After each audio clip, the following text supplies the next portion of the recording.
અને મહાપુરુષો કે ભાઈ હાચા દેવની જો ઓળખાણ પડી જાય, હાચા પરમાત્માની જો ઓળખાણ પડી જાય તો આખું જગત ઓળખાઈ જશે. બાપ આ બધું હુકા ઉભું કર્યું છે ને એ ખબર પડે બાપ, પણ આપણે એનું ઓળખવા તૈયાર નથી. મહાપુરુષ કે જૂઠા દેવને મનાવે આ દુનિયા, જૂઠા દેવને મનાવે, મનાદી તારો મોયલો દેવ ના હુજે. આ દુનિયા જૂઠા દેવને મનાવે. 11 નો ઉપવાસ કરે, સિંગ સક્રિયા ખાવે, નાગ પોચમ આવે તારે ભેતે નાગ ચિત્રે, અને હાચો નાગ આવે તો લઈ લાકડીને ધમકાવે. આ દુનિયા જૂઠા દેવને મનાવે.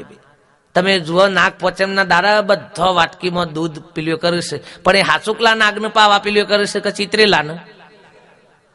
અને એ જ વખત અંડો હો કે તને આમ આખા દૂધ ની ચા બનાવો, હો કે આટલી ઉંમરે હું આખા દૂધ ની પીવાની થઈ શકી તાન તા પેલો હાપોડિયાને પાવા પીલ્યો કરી ભાઈ.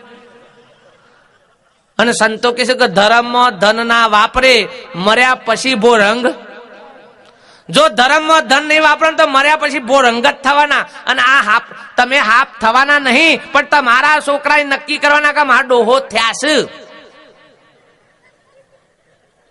થવાના તો નહીં મને ખબર છે તિકંબાબા, પણ તમારા છોકરાનામાં એવી ભ્રાંતિઓ પડી છે અને તમે એવી ગાલતા જ્યાં છો ભ્રાંતિઓ કે તમે હાપ નહીં થોય વા તો એ છોકરા કહી કે મારો ડોહો થયા છે.